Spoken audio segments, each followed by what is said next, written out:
back to Children's Church. I'm so glad to have you here with me. And all this month we've been talking about prophets. We've been talking about prophets, minor, prophets, major. Today we're doing a major prophet. We're talking about the prophet Isaiah. So we're in the book of Isaiah and we're at chapter 6. It's called Isaiah's Call, and we're going to jump right in. We might bounce around a little. I'm not sure. I don't want to read you guys a whole chapter like I did last week, but it could happen. In the year that King Uzziah died, I saw the Lord seated in a high and lofty throne, and his robe filled the temple. Seraphim were standing above him. Each one had 6 wings. With 2 he covered his face, with 2 he covered his feet, and with another 2 he flew. And one called to another, "Holy, holy, holy is the Lord of hosts. His glory fills the whole earth." The foundations of the doorways shook at the sound of their voices, and the temple was filled with smoke. Then I said, "Woe is me, for I am ruined, because I am a man of unclean lips, and live among people of unclean lips, because my eyes have seen the King, the Lord of hosts." And then one of the seraphim flew to me, and in his hand was a glowing coal he had taken from the altar with tongs. He touched it to my mouth and said, "Now that this has touched your lips, your wickedness is removed, and your sin atoned for." Then I heard the voice of the Lord saying, "Who shall I send? Who will go for us?" And I said, "Here I am, send me." And he replied, "Go, say to these people, keep listening, but do not understand. Keep looking, but do not perceive. Dull the mind of these people, deafen their ears, and blind their eyes. Otherwise they might see with their eyes, and hear with their ears, understand with their minds, turn back, and be healed."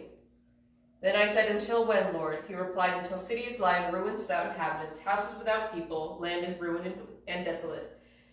And the Lord drives people far away, leaving great emptiness in the land. Though a tent will remain, it will be burned again.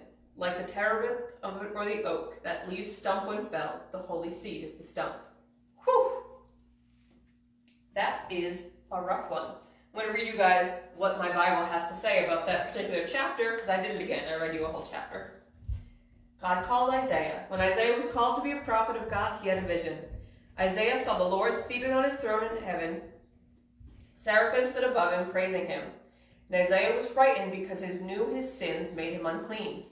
But one of the seraphim flew over to him. He touched Isaiah's mouth with a glowing coal taken from the altar, and it was to remove Isaiah's wickedness and make his sins right with God.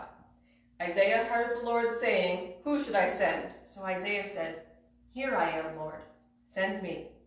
God told Isaiah to warn his people to turn back to him. If they would turn back, their land would be healed. But God also told Isaiah that if the people would not listen or turn back, the people would be punished. God told him, but some would survive, and they would be God's people again. It's a nice little short version of what we just read. What is my favorite part of the story? It's the words, "Here I am, Lord, send me." I talk a lot about it, how everyone God chooses had to choose God back. They had to choose to follow. And Isaiah is brought to a place where he's afraid that his sin means he can't stand before God. But God sends an angel to him to show him his sins are burned away. And Isaiah says, "Here I am, Lord, send me." Now, we don't have to wait for an angel with coal to burn our lips. Sounds kind of bad. What we have is Jesus, who burned our sin away. That's what we have when we stand before God. We have Jesus standing before us saying their sin is gone. And we have the choice to stand there and say, "Here I am, Lord, send me."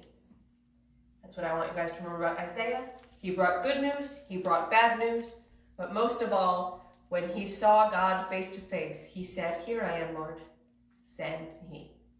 Have a wonderful week. We'll be back next month with a new lesson series, and I will be very happy to see you then.